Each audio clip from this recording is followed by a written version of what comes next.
Selected point number 3842 3842 संपूर्ण स्थिति की परख முழுமையான நிலையின் திறனை அறிதல் आत्मा संपूर्ण बनती है ஆத்மா முழுமையாகிறதென்றால் तो उसमें प्योरिटी आ जाएगी या नहीं आ जाएगी। அப்போது அதில் பியூரிட்டி வந்து விடுகிறதா அல்லது வருவதில்லையா? और जहाँ प्योरिटी है वहाँ पीस एंड प्रॉस्पेरिटी स्वतः ही आ जाती है। மற்றும் எங்கே பியூரிட்டி இருக்கிறதோ அங்கே பீஸ் அண்ட் ப்ராஸ்பரிட்டி தானாகவே வந்து விடுகிறது.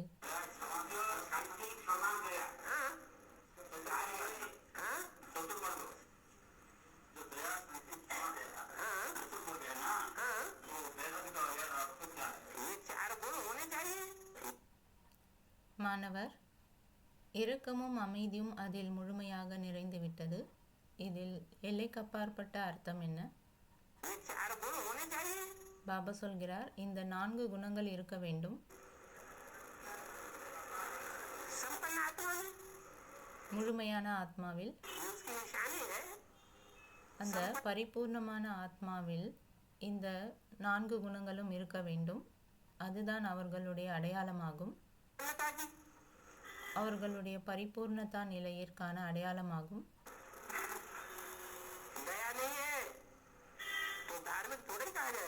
இரக்கம் இல்லை என்றால் அவர் தர்மத்தை பின்பற்றுபவர் என்று சொல்ல முடியுமா? இரக்கம் இல்லை என்றால் அவர் தர்மத்தை பின்பற்றுபவரா அல்லது நாத்திகரா?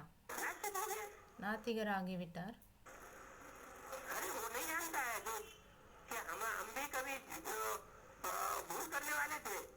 அரே, அவருக்கு தெரியாதா நாம் கூட எப்பொழுதாவது தவறு செய்திருப்போம் என்று? நம்மால் கூட தவறுகள் ஏற்பட்டதில்லையா முந்தைய ஜென்மத்தில்?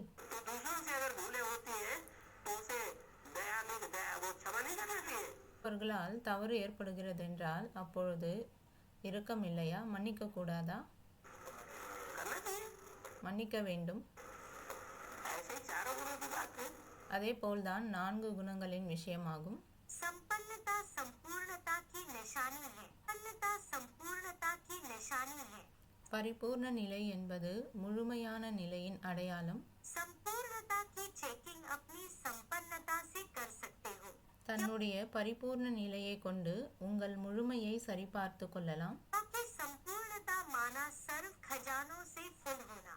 ஏனெனில் முழுமை என்றால் அனைத்து பொக்கிஷங்களாலும் நிறைந்திருப்பது. जैसे चंद्रमा जब संपन्न होता है तो संपन्नता उसकी संपूर्णता की निशानी होती है. எப்படி சந்திரன் பரிபூர்ண நிலையில் இருக்கும்போது அதன் நிறைவு அதன் முழுமையின் அடையாளமாகும். इससे और आगे नहीं बढ़ेगा. அவ்வளவுதான், இதற்கு மேல் முன்னேறாது. इतनी ही संपूर्णता है. இவ்வளவுதான், இவ்வளவு முழுமையாக இருக்கிறது. जरा भी किनारी कम नहीं होती है.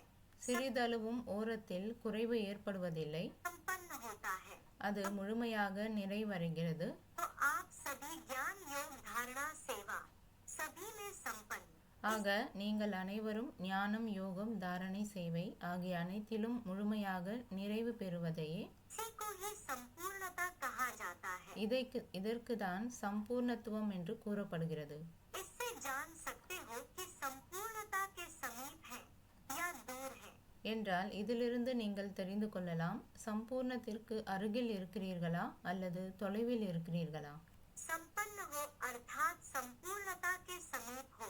अब நிறைவு பெற்றிருக்கிறீர்கள் என்றால் சம்பூர்ணத்திற்கு அருகில் இருக்கிறீர்கள் என்று அர்த்தம். व्यक्त वाणी तारीख 11 नवंबर 1989 पृष्ठ 2 मध्य. அவ்யக்தவாணி தேதி 11 நவம்பர் 1989 பக்கம் 2 மத்தியத்தில். जैसे गीता में लिखा हुआ है எப்படி கீதையில் எழுதப்பட்டுள்ளது, कि संपन्न आत्मा बनती है யார் பரிபூர்ண ஆத்மா ஆகிறாரோ, आत्मनिष्ठ जिसे कहा जाए ஆத்ம நிஷ்டை என்று அழைக்கப்படுபவரை तो वो आत्मा की निशानी बताइए. என்றால் அந்த ஆத்மாவின் அடையாளத்தை சொல்லப்பட்டுள்ளது. क्या निशानी बताइए? என்ன அடையாளம் சொல்லப்பட்டுள்ளது?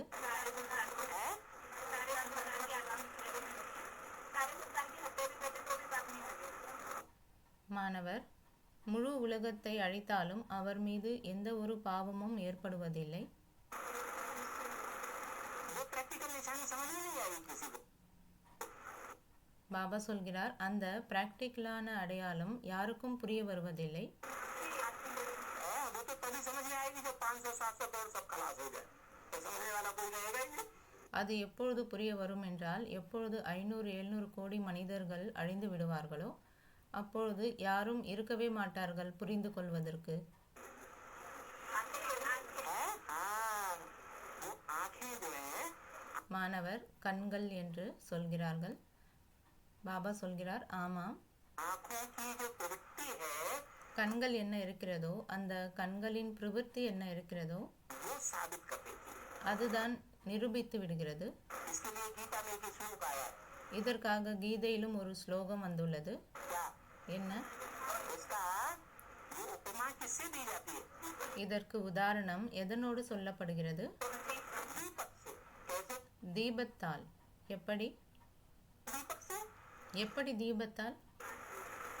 जो माया के हवा के झोंके से, मायावी झोंके से बिल्कुल हिलता नहीं है। அது மாயையின்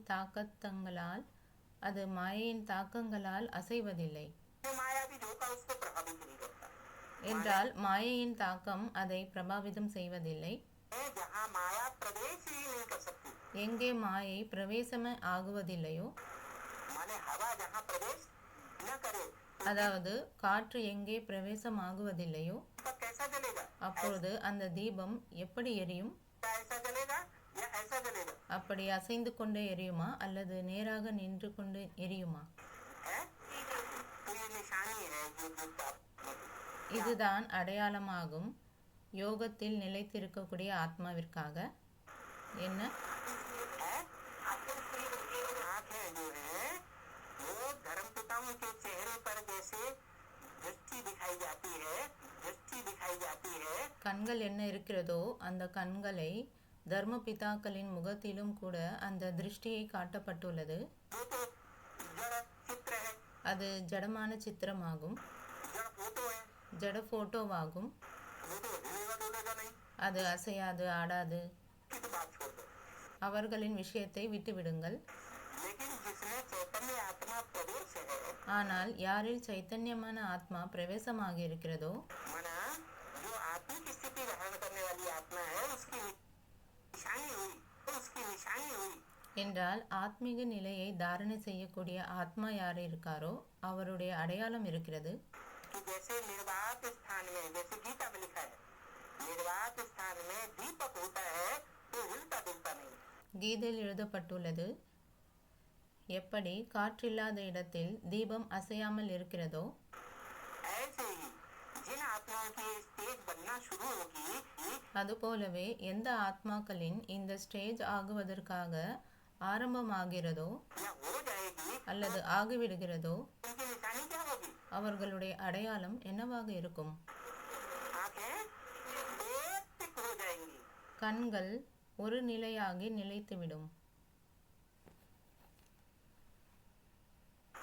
जब आत्मा संपन्न बनेगी எப்பொழுது ஆத்மா பரிபூர்ண நிலை அடைகிறதோ तो शरीर अलग दिखाई देगा, அப்போது உடல் தனியாக தென்படும்,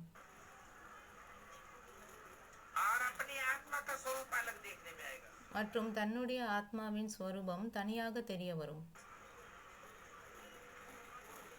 तो संपन्न आत्मा अपने शरीर को भी देख सकती है या नहीं देख सकती है? என்றால் பரிபூர்ணமான ஆத்மா தன்னுடைய உடலையும் பார்க்க முடியுமா அல்லது பார்க்க முடியாதா? ये विस्मृति हो जाती है, स्मृति हो जाती है। அல்லது நினைவில்லாமல் போய்விடுகிறதா? अरे अपनी तो छोड़ो, அரை தன்னை விட்டு விடுங்கள். हर सितारे में जो दुनिया समाई हुई है, ஒவ்வொரு நட்சத்திரங்களிலும் என்ன உலகம் அடங்கியுள்ளதோ तो हर सितारा रूपी आत्मा அந்த ஒவ்வொரு நட்சத்திர ரூபமான ஆத்மா अनेक जन्मों में कितनी आत्माओं के कहां कहां संपर्क में आवेगी। அநேக ஜென்மங்களில் எத்தனை ஆத்மாக்களோடு எங்கே எங்கே உலகத்தில் தொடர்பில் வருவார்களோ वो सब अभी संगम में देखते அவை அனைத்தும் இப்பொழுது சங்கமயுகத்தில் பார்க்க தெரிய வேண்டும்.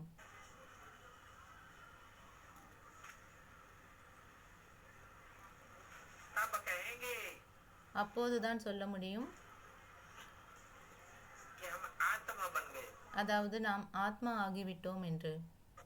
संपूर्ण निशाने के नजदीक पहुंचने की निशानी का डबल नशा अनुभव होता है.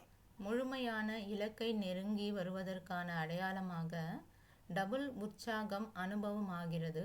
पहला नशा है कर्मातीत முதல் போதை இருக்கும் கர்மாதீத நிலை, अर्थात सर्व कर्म बंधनों से मुक्त या அதாவது அனைத்து கர்ம பந்தனங்களிலிருந்தும் விடுபட்ட நிலை. बन प्रकृति द्वारा निमित्त मात्र कर्म कराना. பற்றற்றவராக இருந்து இயற்கை மூலமாக தன்னை கருவியாக மட்டுமே கருதி செயல்களை செய்விப்பது. ऐसे कर्मातीत अवस्था का नशा अनुभव होगा. அப்படி கர்ம பந்தனங்களிலிருந்து விடுபட்ட நிலையின் ஆன்மீக போதை அனுபவமாகும். न्यारे बनने का पुरुषार्थ बार बार नहीं करना पड़ेगा. பற்றின்மையாக மாறுவதற்கான முயற்சி அடிக்கடி செய்ய வேண்டி இருக்காது. सहज स्वतः ही अनुभव होगा कि அந்த நிலை இயல்பாகவே தானாகவே அனுபவமாகும். आने वाला और करने वाली यह कर्म इंद्रिया है ही अलग. அதாவது செயல்களை செய்விப்பவன் மற்றும் செய்யக்கூடிய இந்த கர்ம இந்திரியங்களே இது வேறானது என்றும். दूसरा नशा है विश्व के मालिक बनने का. இரண்டாவது போதை இருக்கிறது, உலகத்தின் எஜமானராக ஆகப் போகிறோம் என்று. ऐसे अनुभव करेंगे जैसे स्थूल चोला व वस्त्र तैयार हुआ सामने दिखाई दे रहा हो. அப்படிப்பட்ட அனுபவமாகும். எப்படி என்றால், ஸ்தூல உடல் என்ற ஆடை தயாராகி நம் எதிரில் கண்ணுக்கு தெரிந்து கொண்டிருப்பது போல, மற்றும் और निश्चय होता है कि वस्त्र तैयार है, थोड़े ही समय में धारण करना है. மற்றும் நிச்சயம் ஏற்படும், அதாவது ஆடை தயாராக இருக்கிறது, கொஞ்சம் சமயத்திலேயே அந்த உடலை தாரணை செய்ய வேண்டும் என்று. वह सर्वगुण संपन्न सतो प्रधान नया शरीर स्पष्ट दिखाई देगा. அது சர்வ குணங்கள் நிறைந்த சதோப்பிரதானமான புதிய உடலாக தெளிவாக தென்படும். और चलते फिरते यह नशा और खुशी होगी कि कल यह पुराना शरीर छोड़ नया शरीर धारण करेंगे. மற்றும் நடந்து கொண்டும் திரிந்து கொண்டும் இந்த போதை மற்றும் குஷி இருக்கும், அதாவது நாளை இந்த பழைய உடலை விட்டுவிட்டு புதிய உடலை தாரணை செய்வோம் என்று. जरा सा संकल्प भी उत्पन्न नहीं होगा कि देवी पद प्राप्त होगा व नहीं. தெய்வீக பதவி கிடைக்குமா கிடைக்காதா என்ற சிறிதளவு எண்ணம் கூட எழாது. देवता बनेंगे व नहीं, राजा बनेंगे व प्रजा, ऐसे संशय का संकल्प भी नहीं होगा. தேவதை ஆகுவோமோ அல்லது இல்லையோ, ராஜா ஆகுவோமோ இல்லை அல்லது பிரஜையோ, இப்படிப்பட்ட சந்தேகமான எண்ணம் கூட இருக்காது. क्योंकि सामने स्पष्ट दिखाई दे रहा है. ஏனெனில் எதிரில் தெளிவாகவே தென்பட்டு கொண்டிருக்கிறது. आज यह है, कल यह होगा. இன்று இது இருக்கிறது, நாளை இது ஆகிவிடும் என்று. ज्ञान के तीसरे नेत्र द्वारा योग युक्त अर्थात सदा योगी होने कारण ஞானத்தின் மூன்றாவது கண் மூலமாக யோக நிலையில் இருப்பது, அதாவது எப்பொழுதும் யோகியாக இருப்பதின் காரணத்தினால் बुद्धि की लाइन क्लियर अर्थात स्पष्ट होने कारण निश्चय बुद्धि विजंती के आधार से अनुभव होगा. जंती के आधार से अनुभव होगा. புத்தியின் லைன் கிளியராக இருப்பதின் காரணத்தினால், அதாவது தெளிவாக இருப்பதின் காரணத்தினால், நிச்சய புத்தி வெற்றியின் அடிப்படையில் இந்த அனுபவமாகும். कि अनेक बार यह चोला धारण किया है और अब भी करना ही है. அதாவது அநேக முறை இந்த உடலை தாரணை செய்திருக்கின்றோம் மற்றும் இப்பொழுதும் செய்தே ஆக வேண்டும். इसे अटल विश्वास स्पष्ट साक्षात्कार होगा. இப்படி அசைக்க முடியாத நம்பிக்கை தெளிவாக சாட்சாத்காரம் ஆகும். यह बनेंगे व नहीं बनेंगे, यह हलचल निश्चय में तब तक है. இப்படி ஆகுவோமோ ஆக மாட்டோமோ என்ற இந்த நம்பிக்கையில் தடுமாற்றம் அதுவரையில் இருக்கும். जब तक स्थिति में हलचल है. எதுவரை மனநிலைமையில் குழப்பங்கள் இருக்கிறதோ, जितना जितना स्वस्थिति श्रेष्ठ स्थिति ज्ञान स्वरूप व आत्मा के सर्वनिजी गुणों संपन्न स्थिति अचल अडोल निरंतर एक रस होती जावेगी. எவ்வளவுக்கு எவ்வளவு ஆத்மா उतना ही संकल्पों की हलचल எவ்வளவுக்கெவ்வளவு ஆத்மா தனது உயர்ந்த சுயநிலையில் நிலைத்து ஞான சொரூபமாகவும் தனது ஆத்மாவின் அனைத்து தனிப்பட்ட குணங்களிலும் நிறைந்தவராகவும் அசைக்க முடியாத அசையாத நிலையில் நிரந்தரமாக தொடர்ந்து ஒரே நிலையாக இருக்கிறதோ அவ்வளவுக்கவ்வளவு எண்ணங்களின் அலைச்சல் முடிந்து கொண்டே போகும். कैसे साकार में माता पिता को देखा, दोनों ही नशे में संकल्प की हलचल नहीं थी. எப்படி சாக்காரத்தில் மாதா பிதாவை பார்க்கும்போது இருவரும் ஆன்மீக நஷாவில் எண்ணங்களில் எந்த விதமான அலைச்சலும் இல்லை. संपूर्ण अचल अटल निश्चय था. முழுமையாக அசையாத அசைக்க முடியாத உறுதியான நம்பிக்கை இருந்தது. यह तो बना हुआ ही है अथवा यह तो निश्चित ही है. அதாவது இது ஏற்கனவே உருவாகியதே ஆகும் அல்லது இது நிச்சயப்பட்டதே ஆகும் तो नशे அல்லது இது நிச்சயிக்கப்பட்டதே ஆகும் की निशानी अटल निश्चय और निश्चित अनुभव होगा. என்றால் ஆன்மீக போதையின் அடையாளம் அசைக்க முடியாத நம்பிக்கை மற்றும் நிச்சயமான அனுபவம் ஆகும். निशानी की निशानी नशा இலக்கின் அடையாளம் ஆன்மீக போதை और नशे की निशानी निश्चय और निश्चित. மற்றும் போதையின் அடையாளம் உறுதியான நம்பிக்கை மற்றும் நிச்சயம்.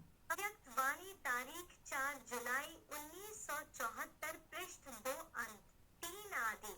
அவ்யக்தவாணி தேதி 4 ஜூலை 1974 பக்கம் 2 கடைசியில் 3 முதலியன. आत्मा सतो प्रधान बनेगी ஆத்மா சத்தோ பிரதானம் ஆகும்போது तो शरीर अलग दिखाई पड़ेगा அப்போது உடல் தனியாக தென்படும் और आत्मा उससे ऊंची स्टेज में रहेगी. மற்றும் ஆத்மா அதிலிருந்து உயர்ந்த ஸ்டேஜில் இருக்கும். हल्की फुल्की अनुभव करेगी. லேசான தன்மையை அனுபவம் செய்யும். देह में वजन होता है या आत्मा में वजन होता है? தேகத்தில் பாரம் இருக்கிறதா அல்லது ஆத்மாவில் பாரம் இருக்கிறதா? देह में वजन होता है. தேகத்தில் தான் வெயிட் இருக்கிறது. आत्मा तो जितना देवांग से परे होती जाएगी उतना उतना परम धाम की ओर दौड़ती जाएगी. ஆத்மா எவ்வளவுக்கு எவ்வளவு தேக உணர்விலிருந்து அப்பாற்பட்டு செல்கிறதோ அவ்வளவுக்கு அவ்வளவு ஆத்மா பரந்தாமத்தை நோக்கி செல்லும், பரந்தாமத்தை நோக்கி ஓடி போகும். लगाव खत्म. பற்று முடிந்தது. अभी भी अभी कोई को अनुभव होता है कभी कभी के लिए. இப்பொழுதும் கூட ஒரு சிலருக்கு எப்பொழுதாவது இப்படி அனுபவம் ஆகிறது. देह के पदार्थों से लगाव छूट जाता है. தேகத்தின் பதார்த்தங்களிலிருந்து பற்று நீங்கி விடுகிறது. देह के संबंधियों से लगाव छूट जाता है. தேக சம்பந்தப்பட்ட உறவினர்களின் மீதும் பற்று விலகி விடுகிறது. वैराग आता है. வைராகியம் வந்து விடுகிறது. सारी दुनिया से ही वैराग आने लगता है. முழு உலகத்தின் மீதும் வைராகியம் வர தொடங்குகிறது. अभी वैराग की मशीनरी जल्दी जल्दी तीव्र होती जाएगी. இப்பொழுது வைராகியத்தின் மிஷனரி செயல்முறை மிக வேகமாகவும் தீவிரமாகவும் அதிகரித்து கொண்டே போகும். कुछ हालात ऐसे बनेंगे कि सबको जल्दी जल्दी वैराग आएगा. சில சூழ்நிலைகளே அப்படிப்பட்டதாக உருவாகும். அப்போது சீக்கிரமாகவே எல்லோருக்கும் வைராகியம் வந்துவிடும்.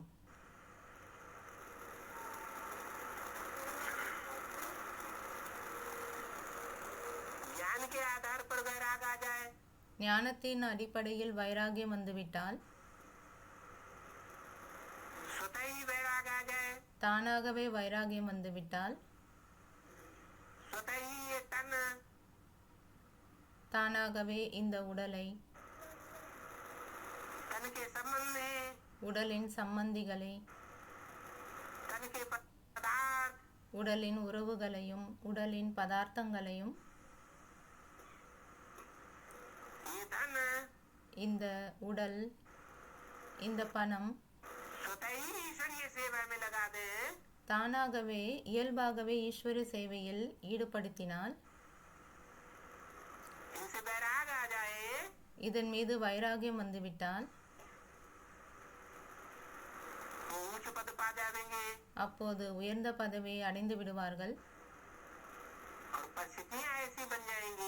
மற்றும் சூழ்நிலைகளால் தாக்கம் ஏற்பட்ட பிறகு, அதாவது சூழ்நிலைகள் அப்படி உருவாகிவிடும், उन परिस्थितियों से प्रभावित होकर के फिर परिवर्तन होगा, அந்த சூழ்நிலைகளால் தாக்கம் ஏற்பட்ட பிறகு மாற்றத்தை கொண்டு வந்தால் करेंगे அல்லது செய்தால் उतना ही पता नहीं क्या हो जाएगा। அவ்வளவும் பதவி தாழ்ந்ததாகிவிடும். जैसे आज बताया मुरली में, எப்படி இன்று முரளியில் சொன்னார், सन्यासियों के भी 2 प्रकार के फॉलोअर्स होते हैं। சந்நியாசிகளுக்கும் 2 விதமான ஃபாலோவர்ஸ் இருக்கிறார்கள். एक होते हैं लंगोट पहन लेते हैं, ஒரு சிலர் இருக்கிறார்கள் கோமணத்தை அணிந்து கொள்கிறார்கள், पूरा ही फॉलो करते हैं, முழுமையாகவே ஃபாலோ செய்கிறார்கள், घर घाट छोड़ देते हैं। வீடு வாசலை விட்டு விடுகிறார்கள். एक होते हैं गृहस्थी जीवन में रहते हैं लेकिन फॉलोअर्स कहते हैं। ஒரு சிலர் இருக்கிறார்கள் குடும்ப வாழ்க்கையில் இருக்கிறார்கள், ஆனால் ஃபாலோவர்ஸ் என்று சொல்கிறார்கள். कि हम लोग स्वामी जी के फॉलोअर हैं। அதாவது நாங்கள் இந்த சுவாமியின் ஃபாலோவர்ஸ் என்று சொல்கிறார்கள். तो झूठ कहते हैं या सत्य कहते हैं? அப்படி என்றால் பொய் சொல்கிறார்களா அல்லது உண்மை சொல்கிறார்களா? हैं? झूठ कहते हैं क्यों? பொய் சொல்கிறார்கள் ஏன்? फॉलोअर तो तब कहे जाए जब स्वामी जी की तरह घर घाट छोड़ करके कफनी पहन ले। ஃபாலோவர்ஸ் என்று அப்பொழுதுதான் சொல்ல முடியும் எப்பொழுது அந்த சுவாமிஜி போலவே வீடு வாசலை எல்லாம் விட்டு விட்டு கோமணத்தை அணிந்து கொள்ள வேண்டும். ऐसे ही इस ज्ञान में भी அப்படித்தான் அதுபோலவே இந்த ஞானத்திலும் இருக்கிறார்கள். उनको लगाव लगा रहता है देह के संबंधियों से। தேகத்தின் சம்பந்திகளின் மீது அவர்களுக்கு ஈடுபாடு இணைந்துள்ளது. देह के खाने पीने के पदार्थों से, தேகத்தின் சாப்பிடுவது குடிப்பது பதார்த்தங்களில், देह के संपत्तियों से, தேகத்தின் தொடர்பில் வருபவர்களோடு, धन दौलत से, பணம் செல்வத்தின் மீது, प्रॉपर्टी से, ப்ராப்பர்ட்டியின் மீது, तो नहीं छोड़ पाते। அதனால் விட முடிவதில்லை. वो कहते तो हैं ஆனால் சொல்கிறார்கள் हम ब्राह्मण हैं, நாங்கள் பிராமணர்கள் என்று. ब्रह्मा के बच्चे हैं, ब्रह्मा को फॉलो करते हैं। பிரம்மாவின் குழந்தைகள் பிரம்மாவை ஃபாலோ செய்கிறோம் என்று. अब ब्रह्मा ने क्या किया? பிரம்மா என்ன செய்தார்? सब कुछ त्याग दिया। எல்லாவற்றையும் தியாகம் செய்துவிட்டார். देह भी हड्डी हड्डी स्वाहा कर दी। உடலையும் உடலின் ஒவ்வொரு எலும்பையும் அர்ப்பணித்து விட்டார். दधीची बन गए। ததீஷி ஆகிவிட்டார். धन तो पहले ही माताओं के हवाले कर दिया। பணத்தை முதலிலேயே மாதாக்களிடம் ஒப்படைத்து விட்டார். माताओं कन्याओं को सब कुछ दे दिया। மாதாக்களுக்கு கன்னிகைகளுக்கு எல்லாவற்றையும் கொடுத்து விட்டார். अपने पास तो कुछ भी नहीं रखा। தன்னிடம் எதையுமே வைத்துக் கொள்ளவில்லை. तो तन मन धन என்றால் உடல், மனம், பொருள், मन के संकल्प भी सारे ईश्वरीय सेवा में लगाए। மனதின் எண்ணங்களையும் அனைத்தும் ஈஸ்வரிய சேவையில் ஈடுபடுத்தினார்.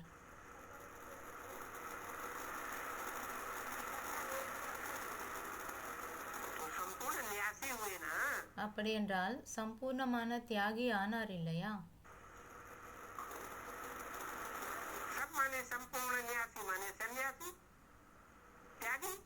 சம் என்றால் சம்பூர்ண, ஞாசி என்றால் சந்நியாசி, தியாகி. हाँ जी, ऐसे ही फिर ब्राह्मण बच्चों को भी होना चाहिए। அப்படியே தான் பிறகு பிராமண குழந்தைகளுக்கும் ஆக வேண்டும். जितना जितना इस अंतिम मंजिल के नजदीक आते जाएंगे, எவ்வளவுக்கு எவ்வளவு இந்த கடைசி இலக்கின் அருகாமையில் வந்து கொண்டே இருப்பீர்களோ उतना सब तरफ से न्यारे அவ்வளவுக்கு அவ்வளவு எல்லா பக்கங்களிலிருந்தும் விடுபட்டு மற்றும் தந்தைக்கு அன்பானவர்களாக ஆகிக்கொண்டே இருப்பீர்கள். जैसे जब कोई चीज बनाते हो, जब वह तैयार हो जाती है तो किनारा छोड़ देती है ना। எப்படி ஒரு பொருளை உருவாக்குகிறீர்கள் என்றால் அது எப்பொழுது முழுமையாக தயாராகி விடுகிறதோ அப்பொழுது அதை ஓரத்தில் வைத்து விடுகிறார்கள் இல்லையா? है ना। जितना संपन्न स्टेज के समीप आते जाएंगे, எவ்வளவு பரிபூர்ண நிலைக்கு அருகாமையில் வந்து கொண்டே இருப்பார்களோ उतना सर्व से किनारा होता जाएगा। அவ்வளவு எல்லோரிடமிருந்தும் விலகி கொண்டே போவார்கள். फरिश्ता अर्थात एक के साथ सब रिश्ता। ஃபரிஷ்தா என்றால் ஒருவருடன் மட்டுமே அனைத்து உறவும்.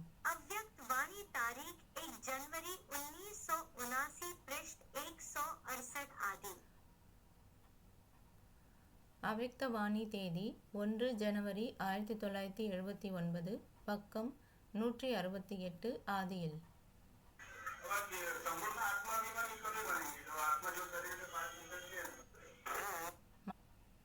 மாணவர், சம்பூர்ண ஆத்ம அபிமானியாக எப்பொழுது ஆகுவோம்?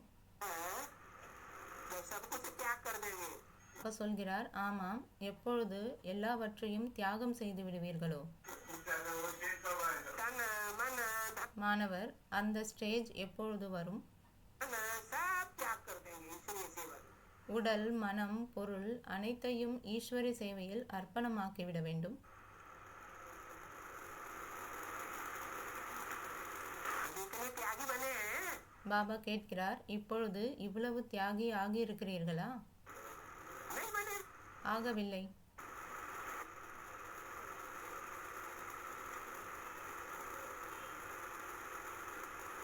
कुछ न कुछ स्वार्थ लगा हुआ है। கொஞ்சத்திலும் கொஞ்சம் சுயநலம்தான் இருக்கிறது. रथ की उपलब्धि का ज्यादा ध्यान रहता है। சுயநலத்தில் ஈடுபட்டு இருக்கிறார்கள். தேகத்தின் தேவைகள் பற்றியே அதிக கவனம் செல்கிறது. रथ की मजेदारी मिले, रथ की मजेदारी मिले। உடலுக்கு மகிழ்ச்சி கிடைக்கட்டும் என்று. रथ माने तन, ரத் என்றால் உடல், तन भी स्वाहा। உடலையும் அர்ப்பணிக்க வேண்டும். और जो भी जीवन में कमाया हुआ धन है तन के आधार पर, इंद्रियों के आधार पर, इंद्रियों की मेहनत से, வாழ்க்கையில் சம்பாதித்த பணம் என்னவெல்லாம் இருக்கிறதோ உடலின் ஆதாரத்தின்படி, உடலின் உறுப்புகளின் ஆதாரத்தின்படி, உறுப்புகளின் உழைப்பினால் वो सारा धन भी ईश्वरीय सेवा में स्वाहा। அந்த எல்லா பணத்தையும் ஈஸ்வர சேவையில் அர்ப்பணம் செய்ய வேண்டும். सब कुछ तेरा, कुछ नहीं मेरा, मेरी सिर्फ आत्मा। எல்லாமே உன்னுடையது, என்னுடையது என்று எதுவும் இல்லை, என்னுடையது ஆத்மா மட்டுமே. सर्व सब्जेक्ट में संपन्न बनने का स्वतः पुरुषार्थ चलता है। அனைத்து சப்ஜெக்ட் செய்தும் பரிபூர்ணமாகுவதற்காக தானாகவே முயற்சிகள் நடக்கிறது. जैसे जैसे समय और संपूर्णता के समीप आते जाते हैं, எப்படி எப்படியெல்லாம் சமயம் முழுமையின் நிலைக்கு அருகாமையில் வந்து கொண்டே இருக்கிறதோ तो पुरुषार्थ करने का स्वरूप भी बदलता जाता है। அப்போது புருஷார்த்தம் செய்யக்கூடிய சொரூபம் கூட மாறிக்கொண்டே செல்கிறது. तो शुरू का पुरुषार्थ और मध्यकाल का पुरुषार्थ है या अंतकाल का है। எது ஆரம்பத்தின் முயற்சியோ அல்லது மத்தியத்தின் புருஷார்த்தமோ அல்லது கடைசி காலத்திலோ, तीनों में फर्क है ना। மூன்றிலும் வித்தியாசம் இருக்கிறது இல்லையா? अब संपूर्ण स्टेज के समीप का पुरुषार्थ क्या है? இப்பொழுது முழுமையான நிலைக்கு அருகாமையில் உள்ள புருஷார்த்தம் என்றால் என்ன? जैसे कोई भी ऑटोमेटिक चलने वाली वस्तु को एक बार ही स्टार्ट कर दिया तो चलती रहती, எப்படி எந்த ஒரு ஆட்டோமேட்டிக்கான பொருளை ஒருமுறை ஸ்டார்ட் செய்துவிட்டால் அது நடந்து கொண்டே இருக்கும், बार बार चलाना नहीं पड़ता। அடிக்கடி அதை நடத்த வேண்டிய அவசியம் இருக்காது. इसी प्रकार से एक बार लक्ष्य मिला और फिर ऑटोमेटिक हर कदम, हर இதே விதமாக ஒருமுறை லட்சியம் கிடைத்ததென்றால் அதன் பிறகு ஒவ்வொரு அடியும், संकल्प समय के चढ़ती कला प्रमाण चलता रहे। ஒவ்வொரு எண்ணமும் காலத்தின் ஏறும் கலையின் நிலைக்கேற்ப தொடர்ந்து முன்னேறி செல்ல வேண்டும். ऐसे अनुभव होता है। அப்படி அனுபவம் ஆகிறதா? पुरुषार्थ के समर्थ स्वरूप की निशानी क्या होगी? முயற்சியின் சக்தி வாய்ந்த சொரூபத்தின் அடையாளம் என்னவாக இருக்கும்? समय के पहले पहुंचेंगे, நேரத்திற்கு முன்பே போய் சேர்வார்கள். समय से पहले पहुंचने की अनुभवी सर्व सब्जेक्ट में होती। நேரத்திற்கு முன்பே சென்றடையும் அனுபவம் எல்லா சப்ஜெக்டிலும் இருக்குமா?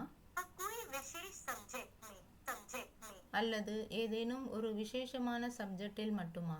सब सब्जेक्ट में समान मार्क्स हैं। எல்லா சப்ஜெக்டிலும் சமமான மார்க்ஸ் உள்ளது.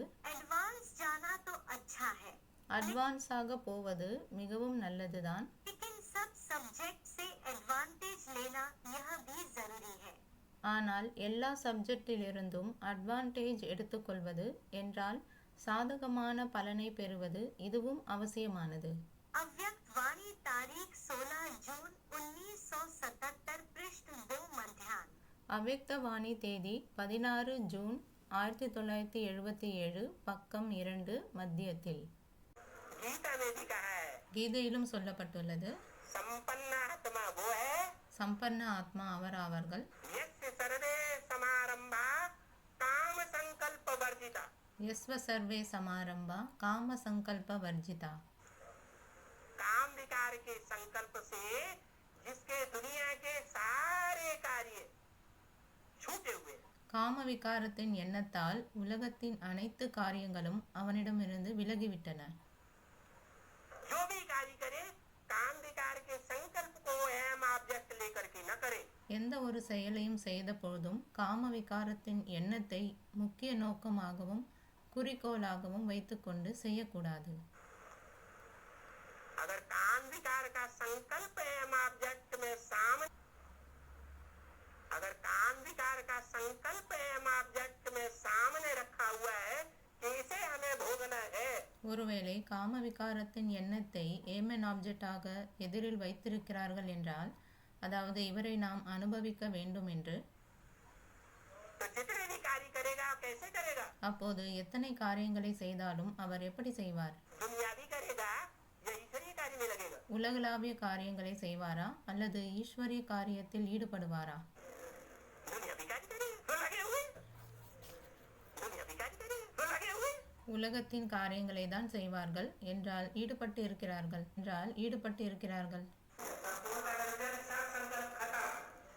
சம்பூர்ணதா என்ற அர்த்தம் என்னவென்றால் எல்லா எண்ணங்களும் முடிந்துவிட்டது.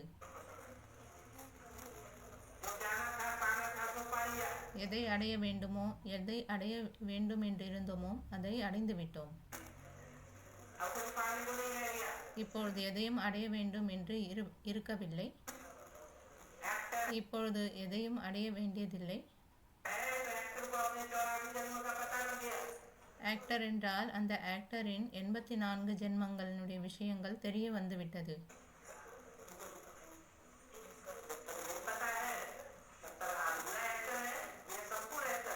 எதுவரை தெரியவில்லை என்றால் அதுவரை சம்பூர்ணமான ஆக்டரா அல்லது முழுமையற்ற ஆக்டரா? முழுமையற்றவர் ஆவார்.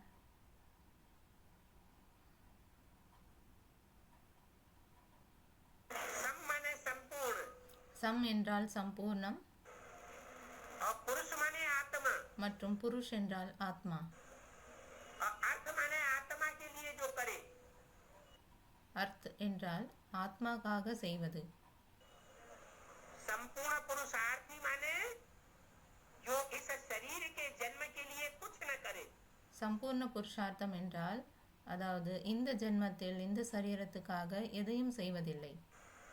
कोई चिंता नहीं, எந்த ஒரு கவலையும் இல்லை. मर जाएगा या नहीं मर जाएगा, பசியால் இறந்து விடுவோமோ அல்லது இறக்க மாட்டோமோ என்று. क्या என்ன? पेट के लिए भी कोई चिंता नहीं, வயிற்றுக்காகவும் எந்த ஒரு கவலையும் இல்லை. पेट से पैदा हुए बाल बच्चों की भी कोई चिंता नहीं, வயிற்றினால் பிறந்த குழந்தை குட்டிகளை பற்றியும் எந்த ஒரு கவலையும் இல்லை. पेट से पैदा हुए बाल बच्चों की भी कोई चिंता नहीं। इस देह को सुख देने वाली पत्नी की भी कोई चिंता नहीं। இந்த தேகத்திற்கு சுகம் கொடுக்கக்கூடிய மனைவியின் மீதும் எந்த ஒரு கவலையும் இல்லை. अपने शरीर की भी कोई चिंता नहीं, தன்னுடைய உடலை பற்றிய எந்த ஒரு கவலையும் இல்லை. जिंदा रहेगा या खलास हो जाएगा, உயிரோடு வாழ்வோமோ அல்லது இறந்து விடுவோமோ என்று. आगे महंगाई बढ़ेगी या घटेगी, எதிர்காலத்தில் விலைவாசி அதிகரிக்குமா அல்லது குறையுமா? बढ़ेगी। அதிகரிக்கும். तो जब बहुत महंगाई बढ़ेगी तो धन की इच्छा होगी या नहीं होगी? எப்பொழுது விலைவாசி அதிகரிக்கும் போது பணத்தின் மீது ஆசை ஏற்படுமா அல்லது ஏற்படாதா? हैं? होगी। ஏற்படும். लेकिन धन की भी कोई इच्छा नहीं। ஆனால் பணத்திற்கும் எந்த ஒரு ஆசையும் இல்லை. பணத்தின் மீதும் எந்த ஒரு ஆசையும் இல்லை. कोई बैंक बैलेंस नहीं। எந்த ஒரு பேங்க் பேலன்ஸும் இல்லை. तो क्या कहेंगे? அதை என்னவென்று சொல்வது? अपूर्ण पुरुषार्थी या संपूर्ण पुरुषार्थी? அவர் முழுமையற்ற புருஷார்த்தியா அல்லது முழுமையான புருஷார்த்தியா? हैं? संपूर्ण पुरुषार्थी। சம்பூர்ண புருஷார்த்தி. संपूर्ण। சம் என்றால் சம்பூர்ணம்.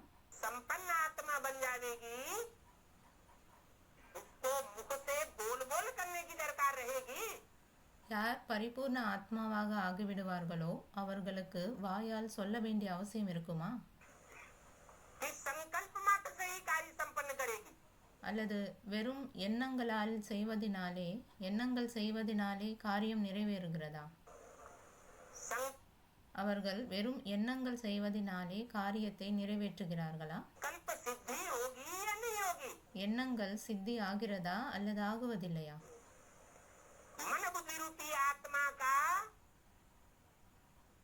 ऐसी स्टेज होने के कारण மனம் புத்தி ரூபமான ஆத்மாவின் அப்படிப்பட்ட ஸ்டேஜ் ஆகுவதின் காரணத்தினால் संकल्प ही ऐसा परिपूर्ण होगा சங்கல்பமே அப்படி பரிபூர்ணமாகிவிடுகிறது. क्योंकि इच्छा मात्रम अविद्या। ஏனெனில் எந்த ஒரு ஆசையும் இல்லாத ஒரு நிலை. इस दुनिया की प्राप्ति की कोई भी इच्छा उसको नहीं होगी। இந்த உலகத்தின் பிராப்திக்காக அவருக்கு எந்த ஒரு ஆசையும் இருப்பதில்லை. स्वयं भी सदा संपन्न और दूसरों को भी संपन्न बनाने की सेवा करो। ஸ்வயம் தானும் சம்பன்னமாக வேண்டும் மற்றும் மற்றவர்களையும் பரிபூர்ண நிலையில் ஆக்குவதற்காக சேவை செய்ய வேண்டும். प्रकार की कमी अनुभव न हो। எந்த விதமான குறைகளும் அனுபவம் ஆகக்கூடாது. सिर्फ प्राप्ति स्वरूप, इसको कहा जाता है संपन्न। எல்லா பிராப்தியின் சொரூபம் ஆகுவது இதற்கு தான் சொல்லப்படுகிறது சம்பன்னம் என்று. वाणी तारीख 27 मार्च 1983 पृष्ठ 104 அவ்யக்தவாணி தேதி 27/3/1983 பக்கம் 104 கடைசியில்.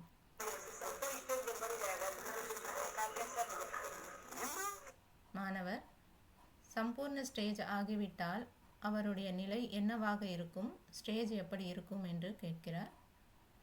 பாபா சொல்கிறார், பிந்து புள்ளி ஆகிவிடுவார்.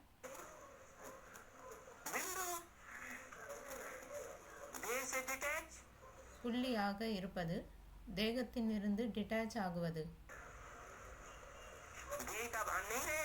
தேகத்தின் உணர்வு இருக்காது. தேகத்தின் உணர்வு இருக்கவில்லை என்றால் அப்போது எதையும் கேட்க வேண்டிய அவசியம் இருப்பதில்லை. காதுகளால் வெளியிலிருந்து எதையும் கேட்க வேண்டிய அவசியம் இல்லை. கண்களால் வெளியில் எதையும் பார்க்க வேண்டிய அவசியம் இல்லை.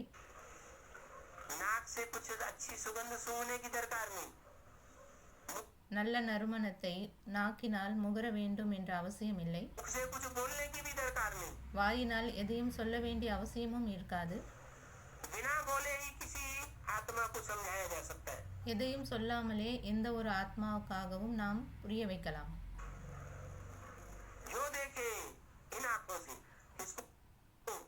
யார் பார்க்கிறார்களோ இந்த கண்களால் யாரை?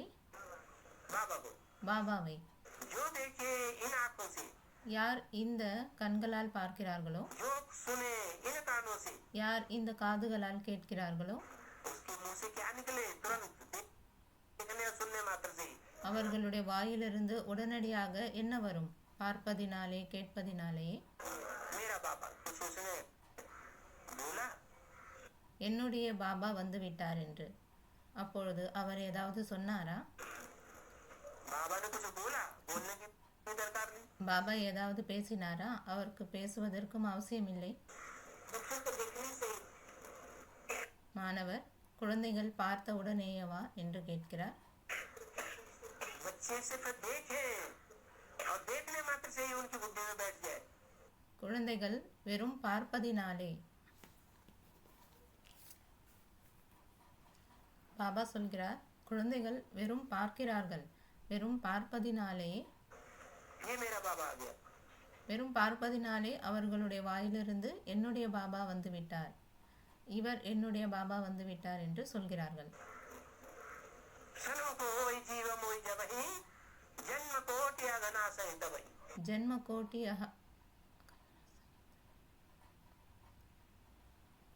सन्मुख होई जीव मोही जबहि जन्म கோட்டி அகநாசகி தபஹி. वो है हमारा सच्चा बाबा. அவர்தான் நம்முடைய சத்தியமான பாபா என்று.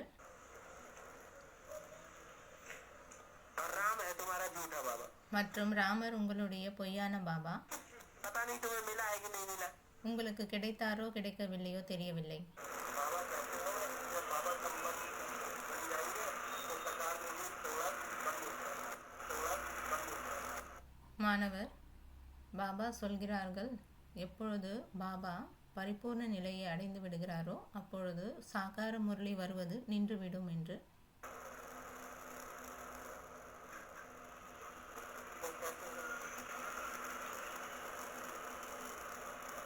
कर्मणा सेवा में ज्यादा ताकत होती है.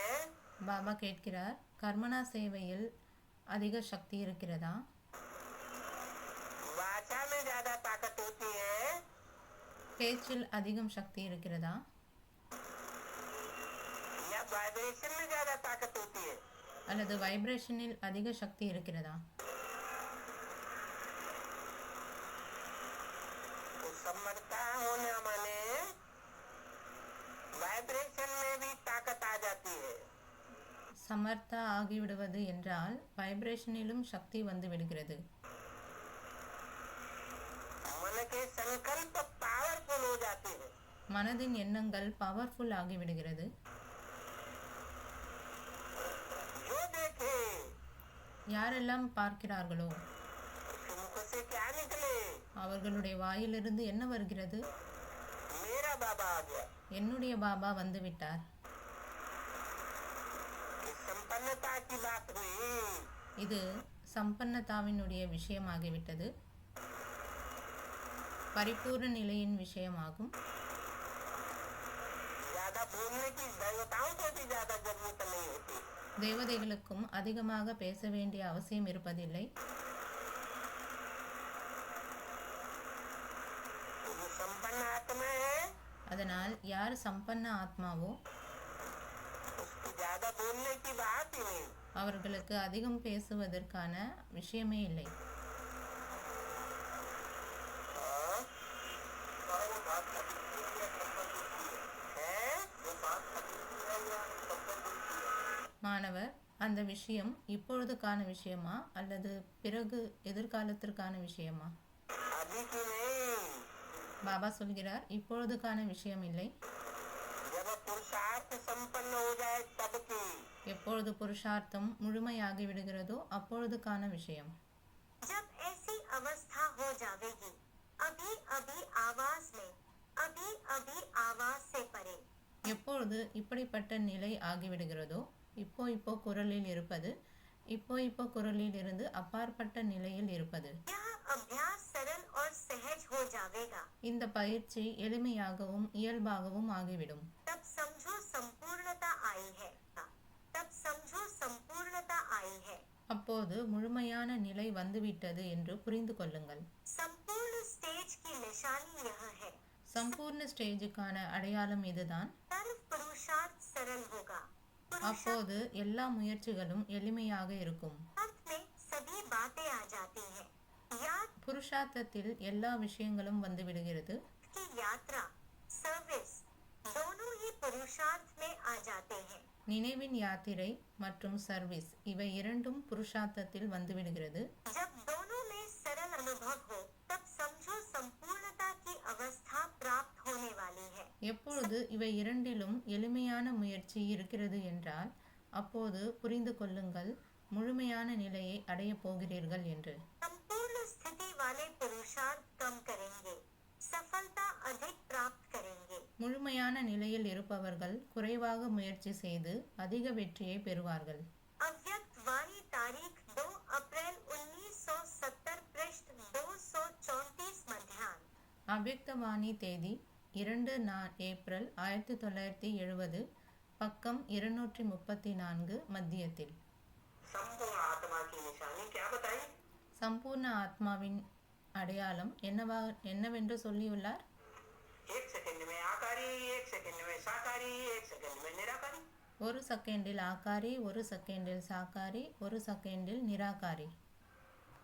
जब चाहे 1 सेकंड लगेगा उसको. எப்பொழுது வேண்டுமோ அப்பொழுது 1 செகண்டில் அவர் சென்று விடுவார். सेकंड लगेगा उसको. 1 सेकंड में वाणी से परिस्थिति में स्थित हो सकती हूँ. 1 செகண்டில் பேச்சிலிருந்து அப்பாற்பட்ட நிலையில் நிலைத்திருக்க முடியுமா? ऐसे और कर्म इंद्रियों को जब चाहो जैसे चाहो वैसे हिला सकते हो. எப்படி மற்ற கர்ம இந்திரியங்களை எப்பொழுது வேண்டுமோ எப்படி வேண்டுமோ அப்படி அசைக்கிறீர்கள். ऐसे ही बुद्धि की लगन को जहाँ चाहो जब चाहो वैसे और वहाँ स्थित कर सकते हो. அதுபோல புத்தியின் ஈடுபாட்டையும் எங்கு வேண்டுமோ எப்பொழுது வேண்டுமோ அப்படியே அங்கே நிலைநிறுத்த முடியுமா? ऐसे पावरफुल बने हो या विधि वृद्धि को पाती जा रही है. அப்படி பவர்ஃபுல் ஆகியுள்ளீர்களா அல்லது விதி விருத்தியாகிக் கொண்டே செல்கிறது அல்லது இந்த முறையானது தொடர்ந்து வளர்ச்சி அடைந்து வருகிறதா? अगर विधि यथार्थ है तो विधि से सिद्धि अर्थात सफलता और श्रेष्ठता अवश्य ही दिन प्रतिदिन वृद्धि को पाते हुए अनुभव करेंगे. ஒருவேளை முறை சரியானதாக இருந்தால் அந்த முறையினால் சித்தி அதாவது வெற்றியும் மற்றும் மேன்மையும் ஒவ்வொரு நாளும் அதிகரித்து வருவதை நிச்சயம் அனுபவம் செய்வீர்கள். इस परिणाम से अपने पुरुषार्थ की यथार्थ स्थिति को परख सकते हो. இந்த முடிவிலிருந்து நீங்கள் உங்களுடைய உண்மையான நிலையை பரிசோதித்து பார்க்கலாம். यह सिद्धि विधि को परखने की मुख्य निशानी है.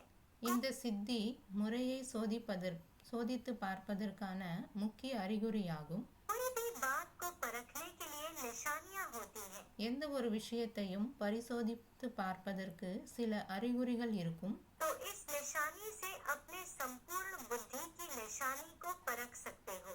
என்றால் இந்த அறிகுறியின் மூலம் தங்கள் புத்தியின் நிலையை தங்களுடைய புத்தியின் நிலையின் அறிகுறிகளை பரிசோதித்து பார்க்கலாம். अव्यक्त वाणी तारीख 25 अगस्त 1971 पृष्ठ 161 अंक.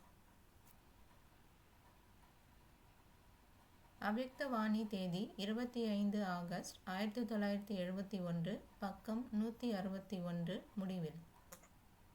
जो देवानी होगा उसको ग्लानि होने से ये क्या करते हैं, अच्छा नहीं लगेगा. देवानी होगा उसको ग्लानि होने से ये क्या करते हैं, अच्छा नहीं लगेगा.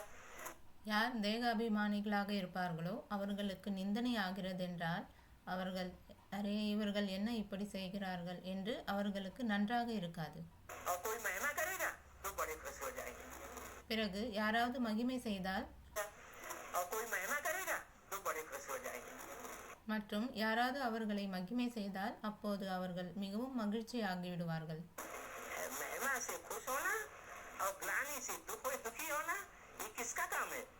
மகிமையால் மகிழ்ச்சி அடைவது மற்றும் நிந்தனை செய்வதனால் துக்கமாகுவது இது யாருடைய வேலையாகும்?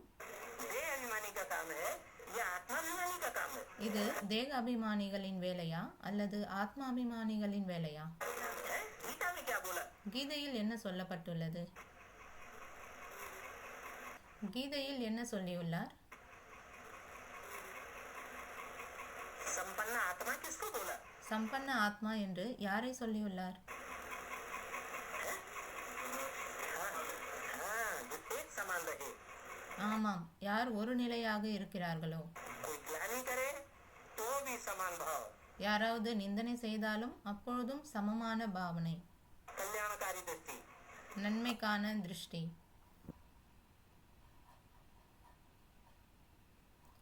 யாராவது இகழ்ந்தாலும் அப்பொழுதும் சமமான உணர்வுடன் நன்மை பயக்கும் திருஷ்டி இருக்க வேண்டும். और யாராவது மகிமை செய்தாலும் वो भी उसके प्रति कल्याणकारी है। அப்பொழுதும் அவர்களின் மீது நன்மைக்கான திருஷ்டி இருக்க வேண்டும். जिसकी बहुत ऊंची मेंटेलिटी होगी, कोई ज्ञानी करे चाहे महिमा करे, யாருக்காவது உயர்ந்த மென்டாலிட்டி இருந்தால் அப்பொழுது யாராவது இகழ்ந்தாலும் அல்லது அவர்களை யாராவது புகழ்ந்தாலும் प्रभावित होना चाहिए। அப்போது பிரபாவிதமாக வேண்டுமா? वो तो प्रभावित ही नहीं होगी, वो तो प्रभावित ही नहीं होगी। அவர் பிரபாவிதமே ஆக மாட்டார், அதனால் பாதிக்கப்பட மாட்டார்.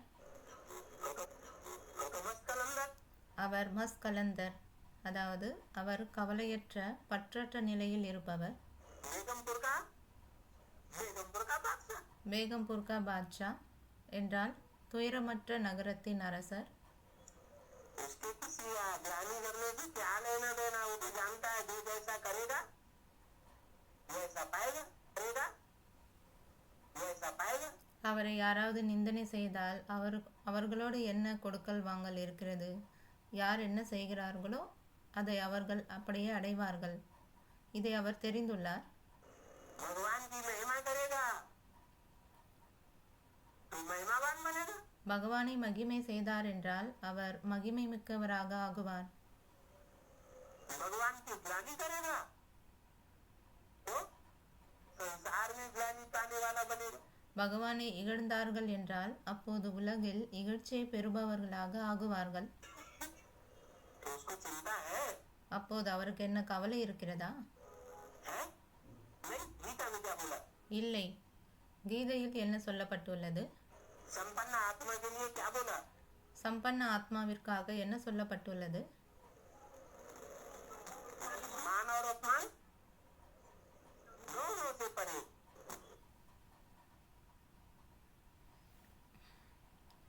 மானம் மற்றும் அவமானத்தில் இருந்தும் இரண்டிலிருந்தும் அப்பாற்பட்டவராக இருக்க வேண்டும்.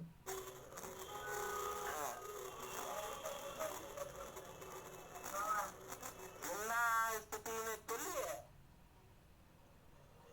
बराबर रहने वाला, तो निंदा करे चाहे स्तुति करे, இகழ்ச்சியிலும் புகழ்ச்சியிலும் சமமானவர், சமநிலையில் இருப்பவர். யாராவது அவரை இகழ்ந்தாலும் அல்லது அவரை புகழ்ந்தாலும் तभी तो वो ऊंचे से ऊंचे है। அப்பொழுதுதானே அவர் உயர்ந்ததிலும் உயர்ந்தவராக இருக்கிறார். कोई निंदा करे घोड़ा लटक गया, யாராவது நிந்தனை செய்தால் அப்போது முகம் தொங்கி போய் விடுகிறது. और कोई महिमा कर दे பிறகு யாராவது மகிமை செய்துவிட்டால் அப்போது மிகவும் மகிழ்ச்சியாகி விடுகிறார்கள். बहुत ऊंचा अनुभव करने लगे, बहुत खुशी आ गई। அப்போது தன்னை மிகவும் உயர்ந்தவர்களாக அனுபவம் செய்கிறார்கள், மிகவும் மகிழ்ச்சியில் வந்து விடுகிறார்கள், तो மிகவும் மகிழ்ச்சி வந்து விடுகிறது. श्रेष्ठ से श्रेष्ठ नहीं कही गई। என்றால் அவர்களை சிறந்தவர்கள் என்று அழைக்கப்பட மாட்டார்கள். जो पावन बनेंगी उनका चेहरा हमेशा खुला हुआ दिखाई पड़ेगा, யார் தூய்மையாகிறார்களோ அவர்களின் முகம் எப்பொழுதும் மலர்ச்சியாக தென்படும், सदैव खुशनुमा दिखाई देंगी। எப்பொழுதும் மகிழ்ச்சியாக இருப்பார்கள். सबसे पहले पावन कौन बनेगा, எல்லோரையும் விட முதலில் யார் தூய்மையாகிறார்கள்?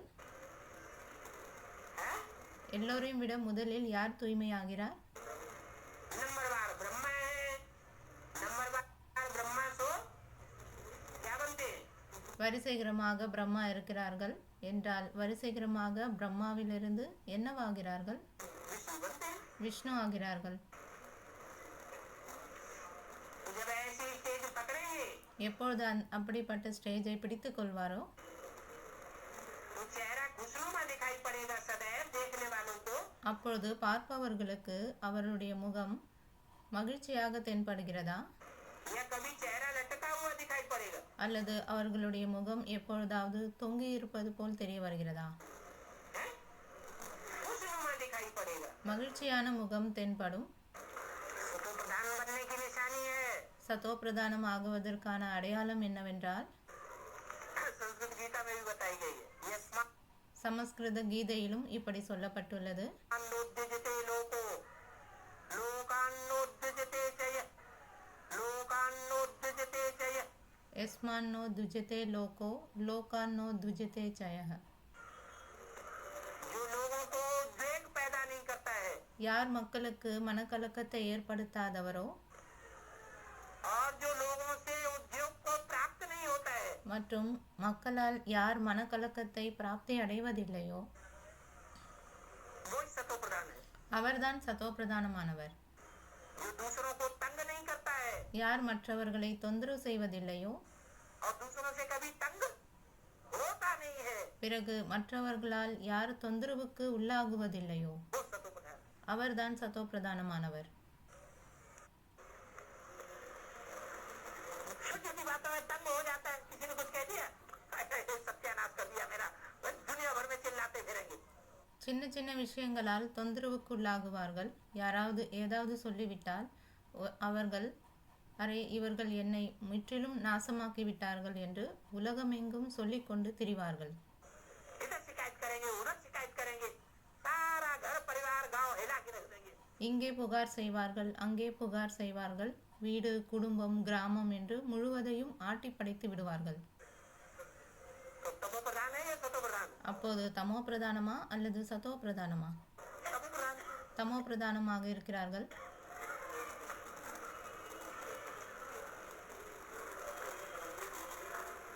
जो ऊंची स्टेज में होगा, யார் உயர்ந்த ஸ்டேஜில் இருப்பார்களோ हवाई जहाज के ऊपर चढ़ते हैं ஏரோப்ளேனில் மேலே ஏறுகிறார்கள் என்றால் तो दुनिया की बड़ी बड़ी चीजें छोटी दिखाई देती हैं அப்போது உலகத்தின் பெரிய பெரிய பொருட்கள் எல்லாம் சின்னதாக தெரிய வருகிறதா या बड़ी दिखाई देती है? அல்லது பெரியதாக தெரிகின்றதா?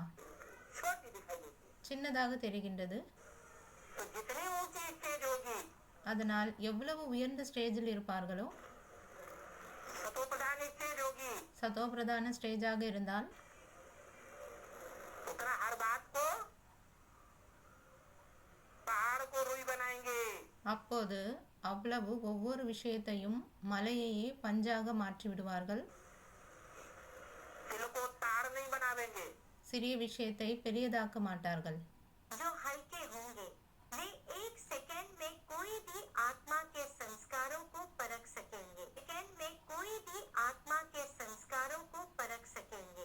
யார் லேசாக இருப்பார்களோ அவர்கள் ஒரு செகண்டில் எந்த ஒரு ஆத்மாவின் சம்ஸ்காரத்தையும் அவர்கள் பரிசோதித்து விடுவார்கள். और जो भी परिस्थिति सामने आवेगी उनको एक सेकंड में निर्णय कर सकेंगे। மற்றும் எந்த ஒரு பிரச்சனைகளும் சூழ்நிலைகளும் எதிரில் வந்தாலும் அவர்கள் ஒரு செகண்டில் அதற்கான முடிவை எடுப்பார்கள். यह है फरिश्तेपन की परख। இதுதான் ஃபரிஸ்தா தன்மையின் ஆற்றலாகும். जब यह सभी गुण हर कर्म में प्रत्यक्ष दिखाई दे तो समझना अब संपूर्ण स्टेज नजदीक है। எப்பொழுது இந்த அனைத்து குணங்களும் ஒவ்வொரு செயலிலும் பிரத்யட்சமாக தெரிய வருகிறதோ அப்பொழுது புரிந்து கொள்ளலாம் இப்பொழுது சம்பூர்ண ஸ்டேஜ் அருகாமையில் இருக்கிறது என்று. अव्यक्त वाणी तारीख 25 दिसंबर 1969 पृष्ठ 162 मध्याह्न। அவ்யக்தவாணி தேதி 25 டிசம்பர் 1969 பக்கம் 162 மத்தியத்தில். अपने जो खराब खराब स्वभाव संस्कार है தன்னுடைய கெட்ட கெட்ட சுபாவ சம்ஸ்காரம் என்ன இருக்கிறதோ जिनको हम अच्छी तरह से जानते हैं, அதை நாம் நன்றாக தெரிந்துள்ளோம்.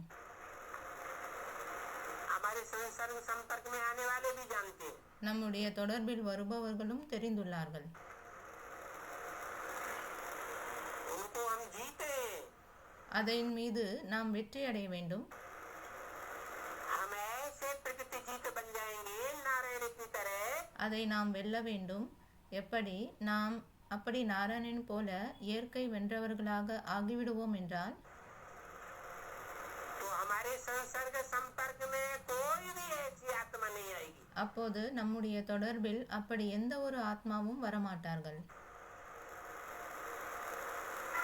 जो हमको दुख देने वाली हो। யார் நமக்கு துக்கம் கொடுப்பவர்களாக இருப்பார்களோ.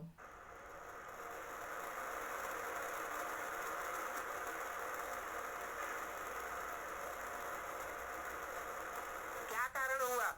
என்ன காரணமானது?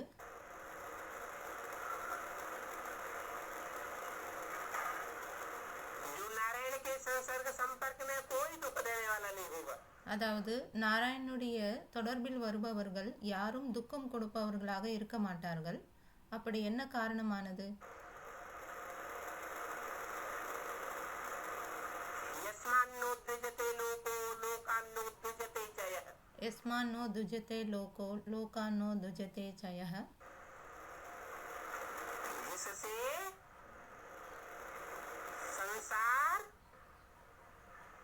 परेशान न हो, परेशान न हो, யாரால் உலகம் தொந்தரவு அடைவதில்லையோ और जो दुनिया वालों से परेशान न हो, மற்றும் உலகத்தாரால் யார் தொந்தரவு அடைவதில்லையோ उसको कहते हैं संपन्न आत्मा। அவரைத்தான் பரிபூர்ண ஆத்மா என்று சொல்வார்கள்.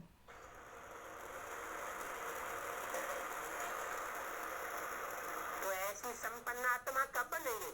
அப்படிப்பட்ட சம்பன்னமான ஆத்மாவாக எப்பொழுது ஆகுவார்கள்? प्रकृति जीत कब बनेंगे? இயற்கை வென்றவர்களாக எப்பொழுது ஆகுவார்கள்? है? योग बल से बनेंगे या ज्ञान सुना के बनेंगे? யோக பலத்தினால் ஆகுவார்களா அல்லது ஞானத்தை சொல்லி ஆகுவார்களா? योग बल से बनेंगे। யோக பலத்தினால் ஆகுவார்கள். योग माने लगाओ, யோக் என்றால் ஈடுபாடு, अटैचमेंट, யோகம் என்றால் ஈடுபாடு, அட்டாச்மெண்ட், प्यार। அன்பு. वो जब संपन्न स्थिति प्राप्त कर लेता है, யார் எப்பொழுது அந்த சம்பன்னமான ஸ்டேஜை பிராப்தி அடைகிறார்களோ उसके नजदीक जो भी पहुंचेगा संसर्ग संपर्क संबंध में, அவருக்கு அருகாமையில் யாரெல்லாம் வந்து சேர்வார்களோ, அவரின் தொடர்பில் யார் வருவார்களோ कन्वर्ट हो जाए। அப்பொழுது அவர்கள் கன்வெர்ட் ஆகிவிடுவார்கள். नेहरू जी, எப்படி நேருஜி இருந்தார், पीछे से लोग बहुत बुराई करते थे பின்னால் நிறைய குறை கூறுவார்கள். और जब वो सामने पहुंच जाते थे ஆனால் அவர் எப்பொழுது எதிரில் வந்து விடுவாரோ तो उनकी बुराई अच्छाई में कन्वर्ट हो जाती। அப்பொழுது அவருடைய குறைகள் எல்லாம் கெட்டதெல்லாம் நல்லதில் கன்வெர்ட் ஆகிவிடுகிறது. हाँ, उनके वाइब्रेशन का प्रभाव पड़ जाता है। என்றால் அவருடைய வைப்ரேஷனுடைய பிரபாவம் தாக்கம் ஏற்பட்டு விடுகிறது. सबसे पावरफुल चीज है वाइब्रेशन। எல்லாவற்றையும் விட பவர்ஃபுல்லான விஷயம் இது வைப்ரேஷன். तो जो संपन्न आत्मा बनती है पहले नंबर की, அதனால் யார் பரிபூர்ண ஆத்மாவாக முதல் நம்பரில் ஆகிறாரோ उसके वाइब्रेशन इतने तीखे होते हैं, அவருடைய வைப்ரேஷன் இவ்வளவு தீவிரமாக இருக்கும். उस वाइब्रेशन में जो भी आवेगा அவருடைய வைப்ரேஷனில் யாரெல்லாம் வருவார்களோ वो चेंज हो जाएगा। அவர்கள் சேஞ்ச் ஆகிவிடுவார்கள். संकल्पों को रीड करना यह भी एक संपूर्णता की निशानी है। எண்ணங்களை ரீட் செய்வது இது கூட ஒரு சம்பூர்ணதாவின் அடையாளமாகும். व्यक्तवाणी तारीख 7 जून 1970 पृष्ठ 260 मध्य। அவ்யக்தவாணி தேதி 7 ஜூன் 1970 பக்கம் 260 மத்தியத்தில். संपूर्ण आत्मा जो बनेगी वो तो पारसनाथ बन गई। சம்பூர்ணமான ஆத்மா யார் ஆகுவார்களோ அவர்கள் பாரஸ்நாத் ஆகிவிட்டார்கள். नारायण समान बन गई, यथा राजा तथा प्रजा जैसी बन गई। நாராயணுக்கு சமமாக ஆகிவிடுகிறார்கள். யதா ராஜா, ராஜா எப்படியோ அப்படி பிரஜை போன்று ஆகிவிடுகிறார்கள். जो संपूर्ण बन जाएगा उसको कोई मेहनत करने की दरकार नहीं रहेगी। யார் சம்பூர்ணமாகி விடுவார்களோ அவர்களுக்கு எந்த விதமான கடின உழைப்பு செய்வதற்கு அவசியம் இருப்பதில்லை. जिन आत्माओं के ऊपर भी दृष्टि पड़ेगी उनका ही कल्याण हो जाएगा। எந்த ஆத்மாக்களின் மீது பார்வை விழுகிறதோ அவர்களுக்கு நன்மை ஆகிவிடும். जो संसर्ग संपर्क संबंध में आ जाएंगे उनका कल्याण हो जाएगा, उन्हें खुशी अनुभव होगी। யார் அவரின் தொடர்பில் வருவார்களோ அவர்களுக்கு நன்மை ஆகிவிடும், அவர்களுக்கு மகிழ்ச்சி அனுபவமாகும். ये संपूर्णता की निशानी है। இதுதான் சம்பூர்ணதாவின் அடையாளமாகும்.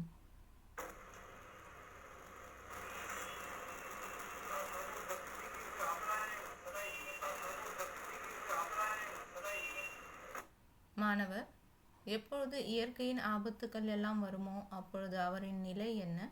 अरे प्रकृति की आपदाएं क्या सामने आ रहेगी? प्रकृति तो जड़ है, चैतन्य आत्मा उसके सामने विघ्न उपस्थित नहीं कर सकती। பாபா சொல்கிறார், அரே, இயற்கையின் ஆபத்துகள் எதிரில் வருமா என்ன? இயற்கை என்பது ஜடமாகும். சைத்தன்யமான ஆத்மாக்களும் அவருக்கு முன்னால் தடையாக நிற்க முடியாது. एकदम प्रूफ बन जाती है संपूर्ण आत्मा। முழுமையான ஆத்மாக்கள் தடைகள் அற்றவர்கள் என்று ப்ரூஃப் ஆகிவிடுவார்கள். हाँ? हाँ? மாணவர், படிப்பு முழுமையான பிறகு சண்டை ஆரம்பமாகிவிடும்.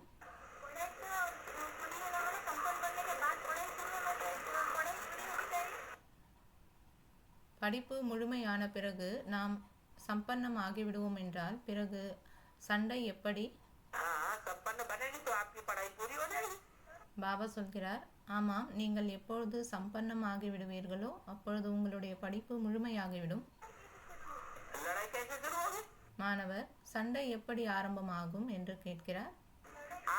आप संपन्न बनेंगे तो आप संपन्न आत्माओं के साथ रहेंगे या असंपन्न आत्माओं के साथ रहेंगे?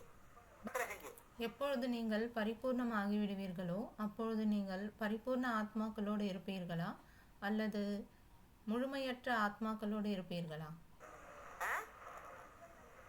जब आप संपन्न बनेंगे तो देव आत्माओं के साथ आप स्वतः ही रहना शुरू कर देंगे। பரிபூர்ணம் ஆவீர்களோ அப்பொழுது தேவாத்மாக்களுடன் நீங்கள் இயல்பாகவே இருக்க தொடங்கிவிடுவீர்கள். लक्ष्मी नारायण के साथ ही लक्ष्मी नारायण जैसे ही होंगे। लक्ष्मी नारायण जैसे ही होंगे। லக்ஷ்மி நாராயண் கூட இருப்பவர்கள் லக்ஷ்மி நாராயண் போலத்தான் இருப்பார்கள். और जो आपके अपोजिशन करने वाले हैं वो लड़ाई करना शुरू कर देंगे। மற்றும் யார் உங்களை அப்போசிஷன் செய்வார்களோ எதிர்ப்பார்களோ அவர்கள் சண்டை போட ஆரம்பித்து விடுவார்கள்.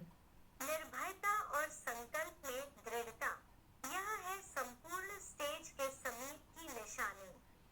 அச்சமின்மையும் எண்ணத்தில் உறுதியும் இவை முழுமையான ஸ்டேஜின் அருகாமைக்கான அடையாளங்கள். यह दोनों ही दिखाई दे रहे हैं। இந்த இரண்டும் தெளிவாக தெரிகின்றன. संकल्प के साथ साथ आपकी रिजल्ट भी स्पष्ट दिखाई दे। எண்ணங்களின் கூடவே அதன் ரிசல்ட்டும் தெளிவாக தெரிய வேண்டும். के साथ साथ फल की प्राप्ति भी स्पष्ट दिखाई दे।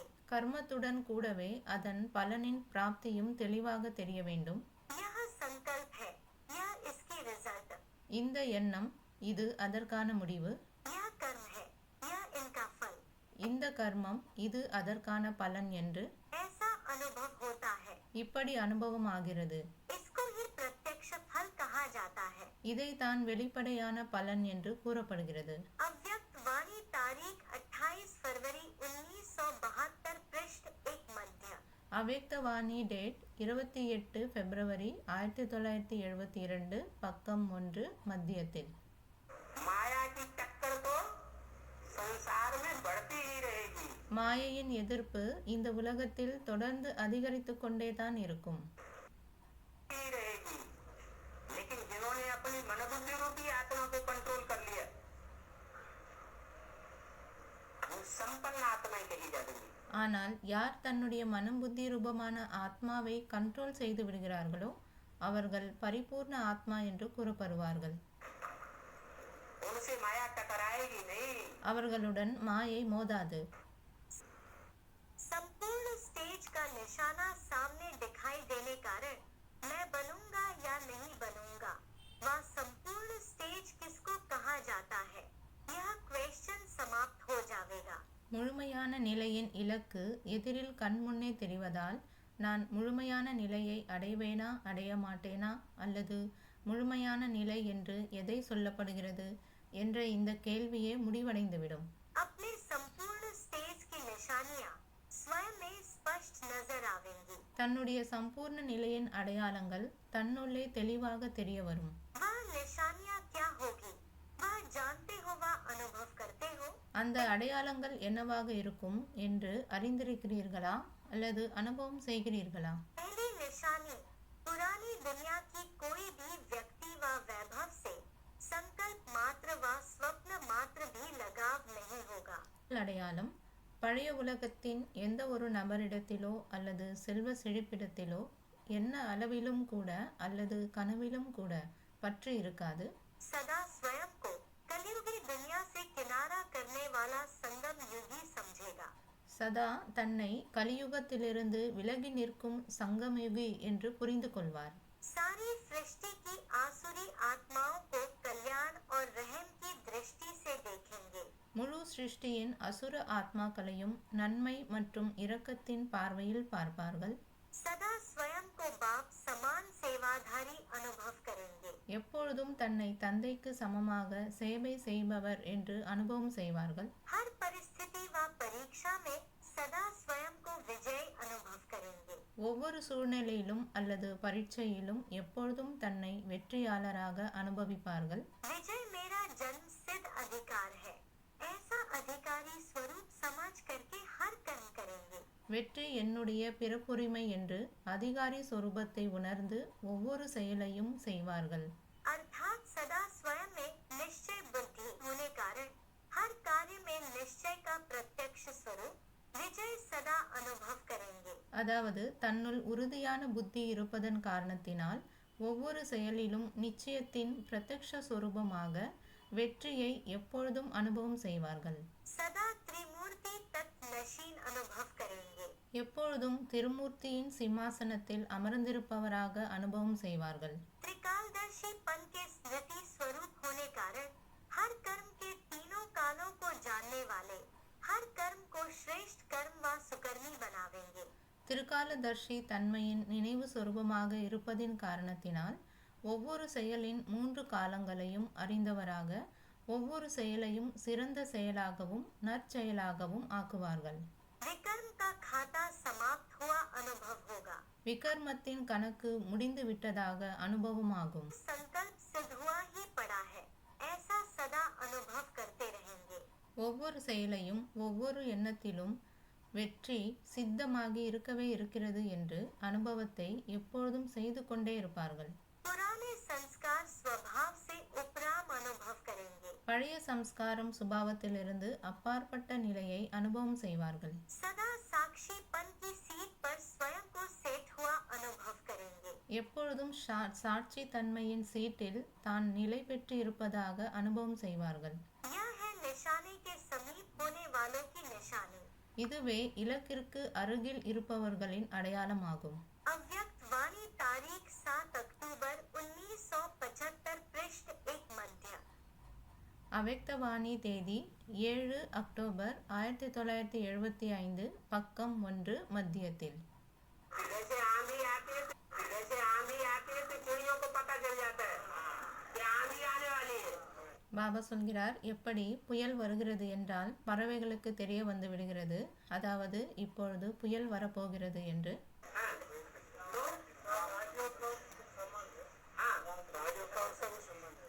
மாணவர், ராஜயோகத்திலும் அதற்கும் சம்பந்தம் இருக்கிறதா? பாபா சொல்கிறார், ஆமாம், முற்றிலும் சம்பந்தம் இருக்கிறது. जब संपन्न स्टेज में राजयोग की अपनी ऊंची स्टेज पकड़ेंगे எப்பொழுது சம்பூர்ண நிலையில் ராஜயோகத்தின் தன்னுடைய உயர்ந்த ஸ்டேஜை பிடித்துக் கொள்வார்களோ तो पहले से बहुत सी बातों का पता चलता जाएगा. அப்பொழுது முன்கூட்டியே பல விஷயங்கள் தெரிய வரும்.